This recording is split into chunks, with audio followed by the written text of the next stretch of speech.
How can you have a healthy work-life balance in management consulting?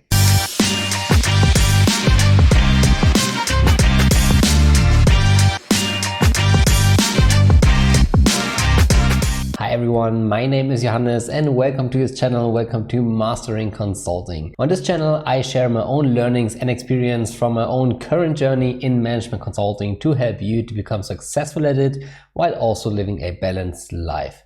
And if you're new to this channel, then please make sure that you subscribe to it. Also, please leave a thumb up and hit the bell button. This will help you that you don't miss any new video that's coming out on this channel.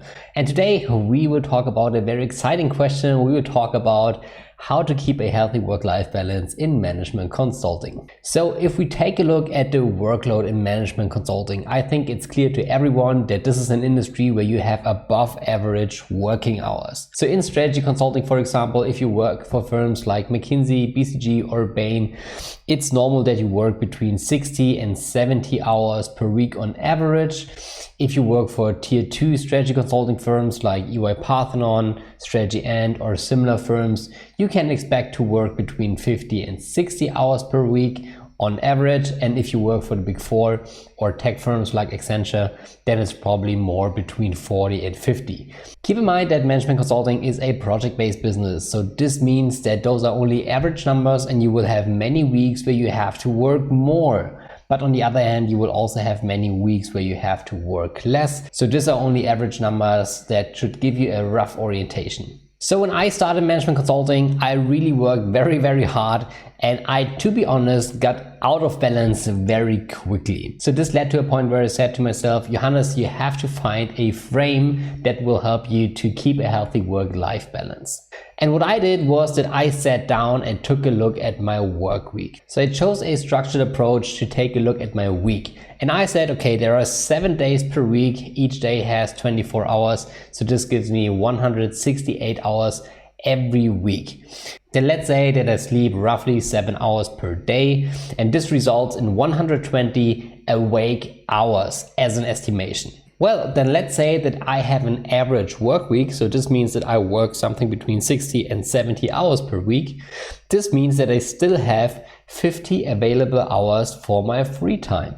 And this really got me thinking because I was wondering, what the heck am I doing with my 50 available hours? Am I wasting them? And what I did then was that I did some research to find out, okay, what do I need to do with those available 50 hours in order to have a happy work-life balance?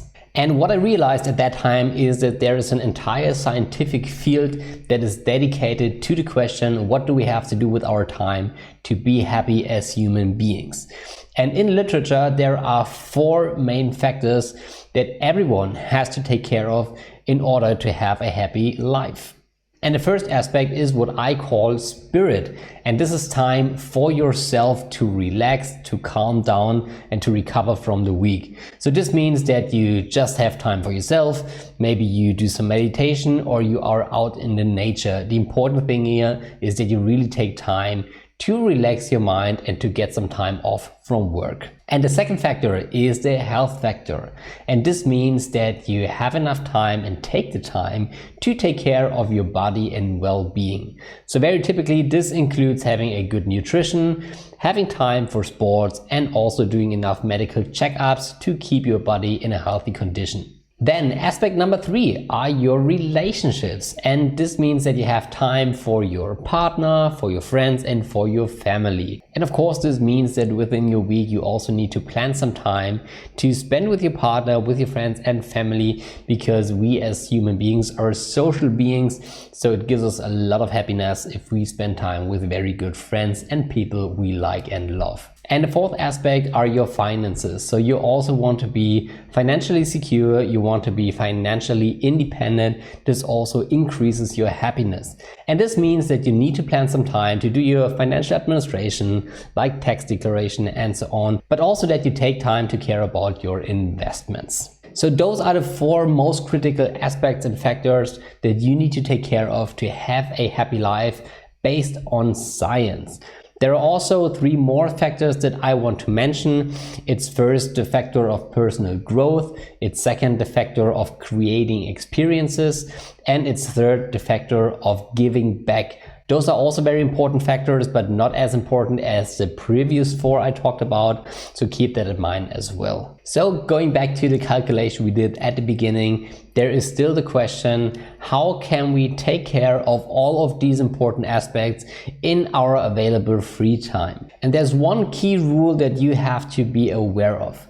So if you cannot create a lot of quantity, you really have to take care about the quality. So what that means is that if you only have limited free time available, you have to compensate for that by increasing the quality of your activities. And to do that, I have 3 tips for you. The first tip that I can give to you is that you stop all non-value adding activities. And I know there will be some discussions, but for me personally, this is like watching Netflix, watching TV, also hanging out on social media, just hanging around in general, because this typically, are activities that don't add real value to your life. Those are no activities that really make an impact on the 4 aspects that we just talked about. And tip number 2 is that you actively plan time besides your work to do those leisure activities. So this means that if you do your weekly planning every week, that you not only plan your work activities, but that you also plan your private activities.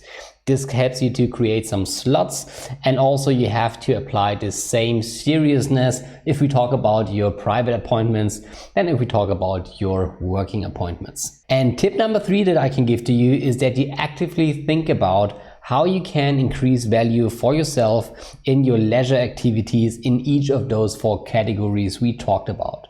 So for example, if we talk about category number 1, if we talk about spirit, so instead of just hanging around and, as I said, watching TV to relax, maybe it adds more quality to your life if you go out to the nature, or maybe if you join a meditation class. Also, if we talk, for example, about the second category, if you talk about health, so instead of doing 1 hour very inefficient cardio, maybe you hire a personal trainer, or you find a sports buddy where you have 1 hour of really high quality training. If we talk about the third aspect, your relationships, also again, instead of watching movies, maybe you really try to create outstanding experiences by doing fun activities with your family, your friends, or your partner. So also if we talk about the 4th category, your finances, so instead of doing day trading and investing in very high risk assets that you don't really understand, maybe it makes more sense and adds more value to your life if you just invest in a very diversified portfolio that gives you average but still good returns. Those are some ideas that worked for me personally in the past 4 years in management consulting. Again, the key learning here is, instead of looking on quantity, take a look and really try to create quality in your private life. That's the key of having a healthy work-life balance in management consulting. Of course, I'm interested how you think people can have a healthy work-life balance in management consulting, so please leave a comment below. Also, please hit the subscribe button, leave a thumb up and ring the bell. This will help you that you don't miss any new video here coming out that can help you to become more successful in management consulting while also living a balanced life. And with that being said, I wish you a very successful day. Hope to see you soon. Goodbye, Johannes.